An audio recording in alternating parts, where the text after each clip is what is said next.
Hello, नमस्कार दोस्तों। YouTube channel research mathematics पे आपका स्वागत है। मैं मनोज सर। आज हम लोग एक टॉपिक पढ़ेंगे जिसका नाम है द्विघारी अंकन पद्धति। तो चलिए वीडियो स्टार्ट करते हैं, देखते हैं द्विघारी अंकन पद्धति क्या होता है। तो सबसे पहले हम लोग जानेंगे इसमें बाइनरी नंबर क्या होता है। बाइनरी नंबर जो होता है ये क्या होता है। तो बाइनरी नंबर जो आपका होता है ये 0 और 1 की संख्या को बाइनरी नंबर कहा जाता है। बाइनरी नंबर जो होता है ये होता है आपका 0 और 1, और इसका जो बेस होता है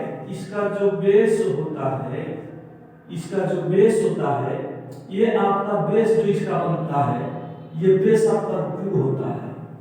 तो याद रखना है कि बाइनरी नंबर जो होता है 0 और 1 होता है, और इसका जो बेस होता है ये 2 होता है। और इसमें एक होता है डेसिमल। तो ये डेसिमल क्या होता है, डेसिमल नंबर जो होता है ये जो आपका होता है डेसिमल नंबर, इसमें जो संख्या का प्रयोग किया जाता है 0 1 2 3 4 5 6 7 8 9। तो पढ़ सकते हैं 0 से लेकर 9 तक का प्रयोग जब करते हैं संख्या का, तो ये आपका हो जाता है डेसिमल नंबर। तो डेसिमल नंबर में कौन कौन संख्या होता है जी? 0 1 2 3 4 5 6 7 8 9। तो ये आपका हो गया डेसिमल नंबर। तो इसका जो बेस होता है ये आपका हो जाता है इसका बेस। अगर संख्या को लिखेंगे इस प्रकार से तो इसका बेस हो जाता है 10। यानी इसको हिंदी में कहते हैं डेसिमल नंबर को दशमिक संख्या। तो इसमें जो प्रश्न पूछा जाता है यानी बाइनरी से डेसिमल में पूछेगा या डेसिमल से बाइनरी में पूछेगा। कि डेसिमल में मान दे दिया जाए तो इसका मान बाइनरी में क्या होगा, बाइनरी में इसका मान दे दिया जाए आपसे पूछेगा कि इसका मान डेसिमल में क्या होगा। तो चलिए क्वेश्चन को स्टार्ट करते हैं, देखते हैं इस पर क्वेश्चन किस प्रकार से पूछे जाते हैं। क्वेश्चन को हम लोग देखेंगे कि किस प्रकार से इस पर क्वेश्चन देता है एग्जाम में। तो चलिए क्वेश्चन यहां हम लिखते हैं, इत्मीनान से समझेंगे। एक क्वेश्चन है कि 37 जो है आपका यह दिया हुआ है डेसिमल में, और इसको आपको बताना है किसमें जी? इसको बताना है द्विघारी में। एक प्रश्न है कि 37 को बाइनरी नंबर में कैसे लिखा जाएगा। 37 को बाइनरी नंबर में कैसे लिखा जाएगा? तो हम बताए थे अभी कि अगर दशमिक संख्या का जो बेस बनता है यह 10 होता है, और द्विघारी का जो बेस होता है यह 2 होता है। तो चलिए इस क्वेश्चन को सॉल्व करते हैं, देखते हैं। सरल तरीका बताएंगे, आसान तरीका बताएंगे। चलिए 1 का दुगुना 2, 2 का दुगुना 4, 4 का दुगुना 8, 8 का दुगुना 16, 16 का दुगुना 32, अब 32 का दुगुना 64। यानी ज्यादा हो जाना है। किससे ज्यादा हो जाना है? जो संख्या दिया है उससे अगर ज्यादा हो जाए तो उस संख्या को नहीं लेना है, इससे कम लेना है। तो 1 से शुरू करना है, जाना कहां तक है? इस संख्या तक, नहीं तो इससे कम। इससे आगे आपको नहीं जाना है। तो ये 37 से है तो 32 तक हम लगाए तो 32 का दुगुना 64 हो जा रहा है, जो इससे क्या है? ज्यादा है। तो चलिए देखते हैं इसको कि 37 किसको जोड़ने पर चला है। तो 32 16 जोड़ेंगे तो ज्यादा हो जाएगा, 8 भी जोड़ेंगे तो ज्यादा हो जाएगा। 32 4 कितना हो जाएगा? 36 होगा, और 36 में 1 जोड़ेंगे तो कितना हो जाएगा? 37। तो जिसको जोड़े उसके लिए 1 आपको लिख देना है। जिसको जोड़े उसके लिए क्या लिख देना है? 1 लिख देना है। जिसको नहीं जोड़े उसके लिए क्या लिख देना है? 0 लिख देना है। तो जिसको जोड़े उसके लिए 1 लिखना है, और जिसको जिसको नहीं जोड़े उसके लिए क्या लिख देना है, 0 लिख देना है। तो चलिए पुनः इस सवाल को समझते हैं। 37 को किसमें बदलना है, बाइनरी में, यानी घात यानी बेस यहाँ 2 जो आप देख रहे हैं, तो इसका मतलब हुआ कि आपको किसमें बदलना है, द्विघारी में बदलना है। दिया किसमें है, या दिया है दशमिक संख्या यानी डेसिमल में। तो शुरू करना है 1 से, 1 का दुगुना 2, 2 का दुगुना 4, 4 का दुगुना 8, 8 का दुगुना 16, 16 का दुगुना 32। अब 32 का दुगुना 64, जो इससे क्या हो जा रहा है, ज्यादा हो जा रहा है। तो आपको इससे कम लेना है, इससे ज्यादा नहीं लेना है। तो अब इस संख्या में आपको जोड़ कर देखना है कि किसको किसको जोड़े कि 37 चला है।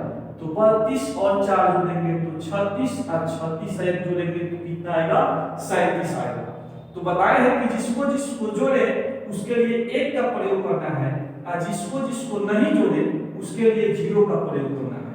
तो यही आपका किसमें हो गया जी, द्विघारी में आ गया। चलिए इसी प्रश्न को एक और मेथड से देखते हैं, एक और मेथड से इसको देखते हैं। एक और मेथड क्या है, इसको इस प्रकार से बनाएंगे गुणनखंड के माध्यम से। चलिए 2 से ले जाइए इसको, 2 का 2 से कराएंगे तो 18 गुना 36, 36 और यहाँ भाई शेषफल कितना बचेगा, 1 बचेगा।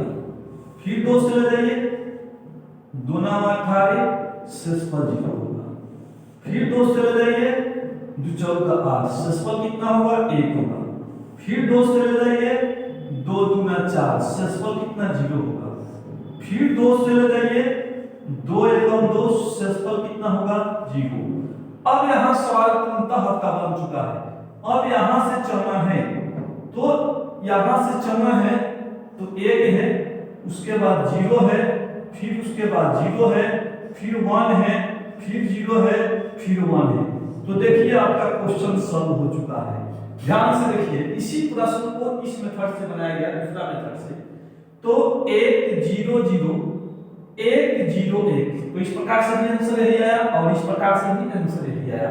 तो इस प्रकार से हम लोग क्वेश्चन को आसानी से सॉल्व कर सकते हैं।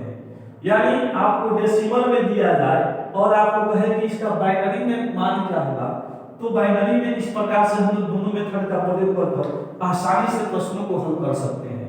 तो चलिए अब देखते हैं कि द्विघारी में दिया जाए, क्वेश्चन द्विघारी में रहे और आपसे पूछ ले कि इसका मान जो है डेसिमल में क्या होगा। तो चलिए इस तरीके से इसका विपरीत देख लेते हैं, यानी बाइनरी से डेसिमल में।